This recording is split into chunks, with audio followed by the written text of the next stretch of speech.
Hello students, हम लोग history के लेसन फर्स्ट के बारे में पढ़ रहे थे। आज लॉकडाउन के कारण ऑनलाइन क्लास नहीं ले पा रहे हैं, तो आप इस वीडियो के माध्यम से आपका शेष चैप्टर और एक्सरसाइज कंप्लीट कराया जाएगा। तो आप पढ़ रहे थे कल इम्परियलिज्म एंड कॉलोनिज्म। आपको बताया गया था कि इम्परियलिज्म और कॉलोनिज्म है क्या। तो देखिए, इसमें कुल मिला के आपको समझना है the rise of industrial revolutions. ठीक है, जो इंडस्ट्रियल रिवोल्यूशन है in western Europe lead A demand for raw material and market for the finish product. यानी कि जो वेस्टर्न यूरोप है वो इंडस्ट्रियल रिवोल्यूशन के तहत रॉ मटेरियल की मांग और मार्केट के लिए जो फिनिश गुड है उनको मार्केट पहुंचाने के लिए इसकी डिमांड बढ़ी। This lead a race of colonies, और इसके तहत कॉलोनीज की तरफ लोग बढ़े। Why was this so? The reason being that England and the other European country were small and were not able safely the demand raw materials.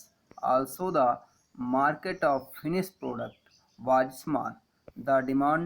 This demand to look for alternative sources lead to colonialism and imperialism. ठीक है ना। तो इस प्रकार से colonialism और imperialism की ओर बढ़े। तो इम्पीरियलिज्म क्या है, दोनों में डिफरेंट हमने वैसे कल बताया था। Imperialism is the policy of extending political and economical control over the weak country by a powerful one. यानी जो पावरफुल कंट्री है उसके द्वारा किसी वीक कंट्री पर अपना कंट्रोल कर लेना। This phenomena gains strength in the 19th century largely due to industrial revolutions। यानी इंडस्ट्रियल रिवोल्यूशन के समय ये जो फेनोमेना है, यानी ये जो विचारधारा है, यह जो है 19th सेंचुरी के आसपास बढ़ी। तो कुल मिला के इसमें इम्पीरियलिज्म में क्या होता है, किसी भी देश को अपने देश में मिला लेना होता है। कॉलोनिज्म क्या है? Colonialism means when a country lose is independence, यानी उसकी इंडिपेंडेंस चली जाती है, स्वतंत्रता चली जाती है, लेकिन कंट्री समाप्त नहीं होती है। And ruled by another country that country controlled political and economical by other country. यानी यहाँ वहाँ की जो पॉलिटिकल और इकोनॉमिकल कंडीशंस होती है उसको अदर कंट्री द्वारा कंट्रोल किया जाता है।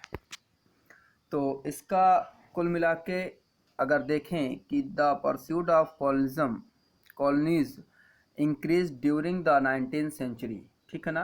तो जो कॉलोनिज्म है ये इंक्रीज कब हुआ? लगभग 19th सेंचुरी के आसपास इंक्रीज किया। Country of Asia and Africa, Asia और अफ्रीका में began to conquered by the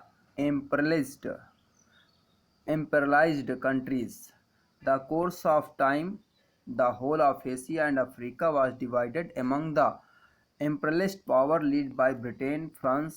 जो मेन लीड है, इसका एक क्वेश्चन आगे मिलेगा कि एशिया और Africa was divided among the imperialist power lead by Britain, France, Belgium, US and Japan। The end result that 1940 AD among the whole of the non industrialise world, यानी एक विश्व का नॉन इंडस्ट्रियलाइज जो area है वह क्या हुआ? Had come under the control a few industrialise countries, कुछ इंडस्ट्रियलाइज कंट्रियों के अधीन हो गया। समझ आ गया? मतलब कि जो इंडस्ट्रियलाइजेशन हुआ वो फ्यू कंट्रियां हैं, थोड़ी कंट्रियां हैं, और होल अन इंडस्ट्रियलाइज कंट्रियों को उन्होंने अपने कंट्रोल में कर लिया। आगे देखते हैं the conquest of Asia and Africa. यानी एशिया और अफ्रीका पर विजय के क्या रीजंस थे, कैसे इन्होंने विजय प्राप्त की। तो the condition of favoured imperialism in India and Africa were. पहला, लैक ऑफ इंडस्ट्रियल रिवोल्यूशंस, यानी कि यहाँ पर जो है इंडस्ट्रियल रिवोल्यूशंस का अभाव था। यानी economically these are were very backward, यानी इकोनॉमिकली दृष्टि से बहुत बैकवर्ड थे। मिलिट्री वीक्स, यानी यहाँ की जो मिलिट्री थी, ये सेना थी, वो भी कमज़ोर थी। This country could not face the new power weapons of the Europeans, यानी जो यूरोप की पावरफुल शक्तिशाली हथियार थे उनका यह सामना नहीं कर पाए। Third number, absence absence of strong nation states, यानी यहाँ पर एक स्ट्रॉन्ग नेशन स्टेट की जो भावना है वो एब्सेंट थी, यानी strong nation state did not exist in Asia and Africa, और एब्सेंस ऑफ मिडिल क्लास, यानी जो मिडिल क्लास के लोग हैं वही जो है क्या करते हैं, रिवोल्यूशंस को लीड करते हैं। तो यहाँ पर मिडिल क्लास का क्या था, इफेक्ट अभाव था। Middle class people lead revolutionaries and motivation the people to face any challenge, but there was lack of middle class in this country। आगे देखते हैं, ठीक है ना। रिवाइज ऑफ लेसन्स, यानी कुछ पॉइंट्स हैं जो आप सीखते हैं, बुक के लास्ट में दिए होते हैं। तो फर्स्ट है, history is the study of change over time. ये एक ऑब्जेक्टिव मिलेगा, इसको देखिएगा, इम्पॉर्टेंट है। हिस्ट्री क्या है, is the study of change over time. The modern period began the 19th century. आपसे पूछा जाएगा 18th सेंचुरी कि मॉडर्न पीरियड सब कब शुरू हुआ, तो 18th सेंचुरी में। अगला, the death of Aurangzeb in 1707 is usually considered to make the beginning of the modern period in India history, यानी जो मॉडर्न पीरियड की शुरुआत है वो औरंगजेब की डेथ के साथ लगभग 1707 से मानी जाती है। अगला, some of the European country colonised large part of the world, यानी कुछ यूरोपियन कंट्री थी जो विश्व के एक बड़े भाग को कॉलोनीज यानी उपनिवेश के रूप में स्थापित किया। चौथा है, the modern period is marked by advance in the science technology industry and the ideas of nationalism socialism and democracy. समझ आ गया, यानी मॉडर्न पीरियड में जो मेन अगर कहें तो एडवांस चीज़ क्या थी, साइंस टेक्नोलॉजी और इंडस्ट्री का डेवलपमेंट, साथ में कुछ आइडियाज हैं जैसे नेशनलिज्म सोशलिज्म और डेमोक्रेसी, ठीक है ना। पांचवा, following the industrial revolutions England and other यूरोपीय country started searching the region of country which the could use the market for the on one products, यानी कि इंडस्ट्रियल रिवोल्यूशंस के तहत लोग नए नए प्रांतों को खोजना शुरू किए और उनको जो है मार्केट प्लेस के रूप में तैयार करना शुरू किया गया। अब एक्सरसाइज करते हैं। तो एक्सरसाइज में फर्स्ट है, टिक द करेक्ट ऑप्शंस। तो the century is generally taken as the beginnings of the modern period.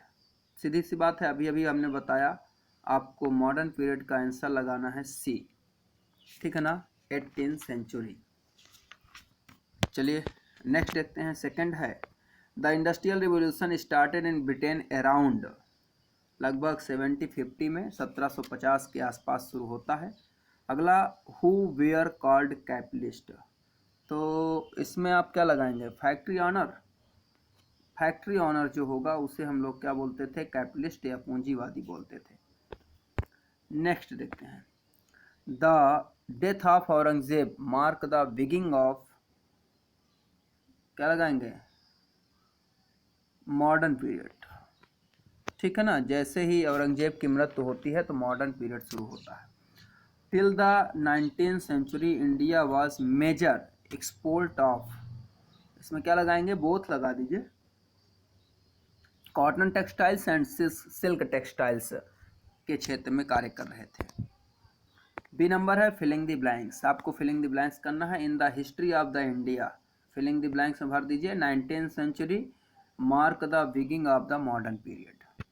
Second, the battle Plassey in 1757 lead the East India company exercise the political control over India. तो इसमें क्या भरेंगे, East India company. Third है, filling the blanks is the greater importance than are archaeological source. तो आप इसमें क्या लगा दीजिए, literary source. Literary source is the greater important than archaeological source. इसमें भर is the study of change over time, हमने बताया था, इसमें भरिए history is the study of change over time. पांचवा है, India come under the direct rule of the British government after revolt in 1857? चलिए सी नंबर पे आ जाइए। आंसर इज इन 1 और 2 सेंटेंस, यानी जो शॉर्ट आंसर टाइप क्वेश्चंस हैं उनके बारे में जानना है। What was the most important result of the industrial revolutions? आपको हमने देखा तो पूरे चैप्टर में 2-3 चीज़ें मोस्ट इम्पॉर्टेंट मिली थी। पहला, the most important result of the industrial revolution was growth, colonialism, imperialism, capitalism, उपनिवेशवाद, साम्राज्यवाद और पूंजीवाद। सेकंड क्वेश्चन पे आते हैं। What is meant by the term of colonials? यानी कि जो उपनिवेशवाद है वो क्या है? तो colonialism means when a country lose is independent and the ruled by another country, that the country is controlled political and economical by another country। ठीक है ना? यानी एक जो कोई दूसरे देश द्वारा किसी एक देश में अधिकार कर लिया जाता है, वहाँ की स्वतंत्रता समाप्त कर दी जाती है और पॉलिटिकल इकोनॉमिक कंट्रोल कर लिया जाता है। थर्ड क्वेश्चन है, name the country that were first to establish colonies. यानी इसका आंसर देखेंगे, the country first established colonies were Portugal, England, Holland, French and Spain। चौथा देखते हैं, how did the process of deindustrialization start in India? यानी India में deindustrialization कैसे start हुआ? तो the 19th century when India was under British rule. 19th century में जो इंडिया है वो ब्रिटिश रूल के अधीन था। चीप इंग्लिश टेक्सटाइल्स, सस्ते अंग्रेजी वस्त्र, were import into India from England. यानी इंग्लैंड से लाकर इंडिया में भर दिए गए या इंडिया में इंपोर्ट किए जाते थे। These decrease the sale of India textile. परिणाम इंडिया टेक्सटाइल्स की जो मतलब सेल्स है वो डिक्रीज करने लगी। And start the process of the deindustrialization. और इसी के साथ डी इंडस्ट्रियलाइजेशन का प्रोसेस शुरू हुआ। Which is the opposite of industrialization. यानी इसके विरुद्ध या इसके विपरीत अन्य जगह पर इंडस्ट्रियलाइजेशन चल रहा था। पांचवा, what are the literary source for the modern periods? ठीक है ना? तो the literary source of the period are many and varieties. यानी जो लिटरेरी सोर्स हैं वो मेनी एंड वैराइटी, बहुत और कई प्रकार के हैं। There are original documents are like government's reports, administration records, official records on the British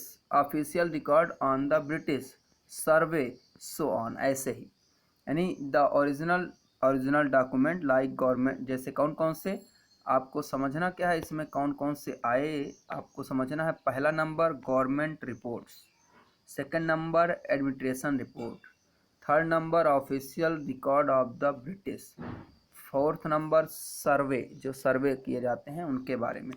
तो इस प्रकार से ये सभी क्या है, लिटरेरी सोर्स के अंतर्गत आते हैं। अब लॉन्ग क्वेश्चन पे आते हैं। Answer the following questions. What are the consequence of the industrial revolutions? हमने आपको पढ़ाया था, तो देखिए, the consequence of the industrial revolution can be divided into 3 categories, economic, social and political. तो एक एक को देखना है। सबसे पहले इकोनॉमिकल आ जाते हैं। इकोनॉमिक जो चेंजिंग है उसके बारे में देखना है। First number, the industrial revolution lead the decline federal system, federalism. यानी जो सामंतवाद व्यवस्था है उसको इंडस्ट्रियल रिवोल्यूशंस के द्वारा समाप्त किया गया। Second, farmer were turned into landless labour. यानी जो फार्मर्स थे वो भूमिहीन मजदूर होते जा रहे थे। बिकम एम्प्लॉयमेंट्स, और बेरोजगारी की ओर बढ़ रहे थे। Many were forced to go the cities search to job, और जॉब की सर्च के लिए शहरों की ओर जाने लगे। The result was that the cities become crowded and the problem of housing, sanitizing and health start to Harris, यानी कि जो हाउसिंग है, सैनिटाइजेशंस है, हेल्थ आदि की समस्याएं तैयार होनी शुरू हो गई। Third, it lead to be rise of capitalism, यानी इसके तहत जो है पूंजीवाद या कैपिटलिज्म का उदय हुआ। It is a economic system where means production and distribution और ऑनर्ड प्राइवेटली। एक इकोनॉमिक सिस्टम है जिसमें प्रोडक्शन और डिस्ट्रीब्यूशन का ऑनरशिप प्राइवेटली होता है या किसी प्राइवेट व्यक्ति के पास होता है। The main motivation of the profits, इनका जो मेन मोटिवेशन होता है द ओवर इज प्रॉफिट, वो क्या है, प्रॉफिट प्राप्त करना होता है। सेकंड देखते हैं सोशल, हमने बताया तीन है तो सोशल है। पहला, टू न्यू क्लास इमर्स्ड, यानी दो न्यू क्लास तैयार होते हैं। फर्स्ट क्या है, the factory owner also called the capitalist the haves were the rich and they controlled money, यानी कि फैक्ट्री ऑनर तैयार हुए जिन्हें हम लोग क्या कहते थे, कैपिटलिस्ट। अभी एक ऑब्जेक्टिव में यही क्वेश्चन था, फैक्ट्री ऑनर उसका आंसर लगा है। द हैव्स, इन्हें हैव्स भी कहा जाता था और ये क्या करते थे, मनी कंट्रोल करते थे। The capitalist become rich and more prosperous, यानी ये अत्यधिक धनी और समृद्ध होते थे। They lead luxurious and comfortable lives, यानी ये लग्जेरियस जीवन व्यतीत करते थे या कहें कि कंफर्टेबल जीवन व्यतीत करते थे। और the other class was the workers, यानी सेकंड क्लास क्या था, वर्कर्स था। पहला क्लास क्या था, कैपिटलिस्ट था। और द हैव्स नॉट्स, यानी जो हैव्स नहीं थे, यानी पूंजीवादी जो नहीं थे वो सभी वर्कर्स थे। The condition of the workers become Ross, यानी कि इसमें कहें कि उनके जीवन बहुत बदतर था। They were made to work long hours were paid less, यानी कि काम ज़्यादा करना पड़ता था और पेड कम होता था, यानी पेमेंट कम मिलती थी। The workers lead miserable life got a hand to mouth salary and after live slums, यानी एक प्रकार से वो झुग्गी झोपड़ियों में रहते थे और उन्हें थोड़ा थोड़ा पैसा मिलता था या थोड़ा बहुत पैसा मिलता था। थर्ड नंबर पे आ जाइए, पॉलिटिकल्स। पॉलिटिकल्स है, the demand raw materials and market for finish goods and increase in sea voyages, यानी जो समुद्री यात्राएं हैं वो बढ़नी शुरू हो गई। Which the turn lead the discovery of the new islands, यानी नए नए क्षेत्रों की खोज होनी शुरू हो गई। लीड कॉलोनिज्म, जिसे हम उपनिवेश कहते हैं, Asia Africa and central America countries, यानी एशिया अफ्रीका और सेंट्रल अमेरिका में इन कॉलोनिज्म की खोज की गई। आपको बताए थे वास्को डी गामा भारत आए थे, ठीक है ना, और कोलंबस अमेरिका गए थे। तो इस प्रकार से यहाँ पर कॉलोनिज्म की खोज हो गई। The country first to establish colonialism were Portugal, England, Holland, France, ये भी एक शॉर्ट क्वेश्चन पे अभी आया था। तो first to established colonies were Portugal, England, Holland, French and Spain. तो इस प्रकार से पहला लॉन्ग क्वेश्चन हो जाता है। अच्छा, भी इसमें थर्ड और फोर्थ पॉइंट भी है। थर्ड पॉइंट क्या हुआ, with the increase power of the colonial masters it lead growth a imperialism, ठीक है ना, यानी कि अपनी आकांक्षाओं को पूरा करने के लिए धीरे धीरे क्या हुआ, साम्राज्यवाद भी बढ़ गया। The socio economic life of the people change in the Europe and the colonialism, यानी यूरोप और कॉलोनिज्म के लोगों में सोशियो इकोनॉमिक लाइफ चेंजिंग थी, उसमें बहुत डिफरेंट था। चलिए सेकंड क्वेश्चन देखते हैं लॉन्ग का। What was the impact of America and French revolution nationalism on the peoples across the world, यानी कि जो फ्रेंच एंड अमेरिकन रिवॉल्यूशंस थे उन्होंने नेशनलिज्म के लिए कौन से आइडियाज़ या वर्ड दिए।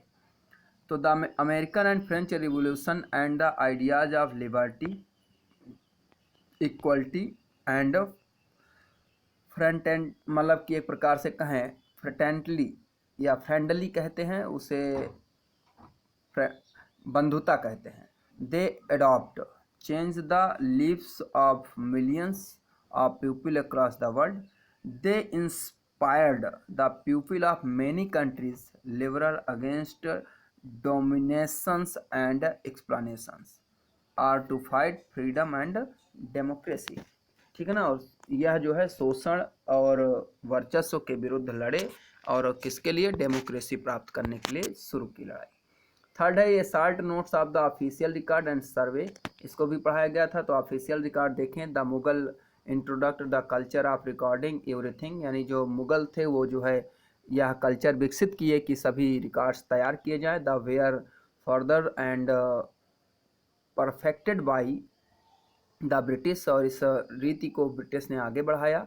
Yuri administrative decision were record and carefully, legislative and judiciary body hold records rooms in which even a smallest record kept to well मतलब कि कैटलॉग्ड, यानी उन्हें सूचीबद्ध तरीके से रखा गया।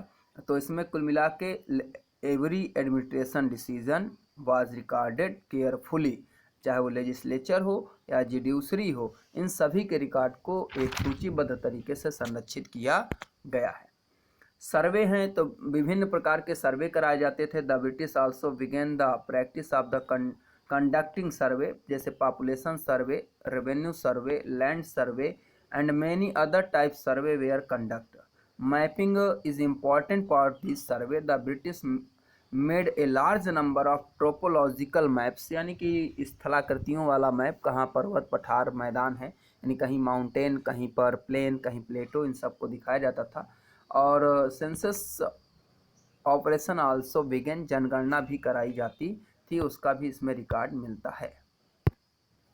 चौथा क्वेश्चन देखते हैं, जो फोर्थ है, how did English east India company establish themselves in India, यानी जो ईस्ट इंडिया कंपनी है वो भारत में कैसे एस्टेब्लिश्ड होती है।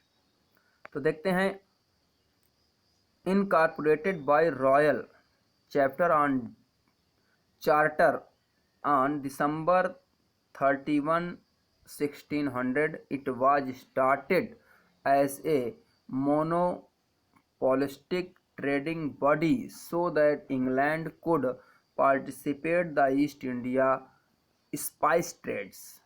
समझ आ गया। जो ये रॉयल चार्टर है, इसके तहत 31 दिसंबर 1600 को जो ईस्ट इंडिया कंपनी है उसको स्पाइस ट्रेड की परमिशन दी गई। इट आल्सो ट्रेडिंग, इसके बाद कॉटन, सिल्क, इंडिगो, ठीक है ना, saltpetre and tea is transport sales, इनका ट्रांसपोर्ट करना शुरू कर दी। और भारत में ये आई कब आपसे पूछा जाए तो यही डेट याद रखना है, ईस्ट इंडिया कंपनी 31 दिसंबर 1600 को इंडिया आई थी। इसके बाद इसने यहाँ ट्रेडिंग व्यवस्था शुरू की। ट्रेडिंग के बाद क्या हुआ, with the victory of the battle of Plassey 1757, the East India company started exercising political control, यानी कि जो प्लासी का युद्ध था उसके तहत ईस्ट इंडिया कंपनी ने पॉलिटिकल कंट्रोल स्थापित करना शुरू किया। Soon most of the regions of the Indian subcontinent become part of the British colonies and were ruled by the British for nearly 190 years from 1507 to 1947, यानी कि soon most of the regions of the India subcontinent, इसके बाद जो India सब continent है उसमें इसने control स्थापित किया। was become British colony and were ruled by the British, और लगभग 190 वर्षों तक इसने यहाँ पर शासन किया। और इस एक्सरसाइज का अंतिम long questions, what lead to colonialism and imperialism, यानी जो कॉलोनिज्म और इम्पीरियलिज्म है उसको लीड किसने किया था। तो the whole of Asia and Africa were divided among the imperialist power led by Britain, France, Belgium, US and Japan, later Japan.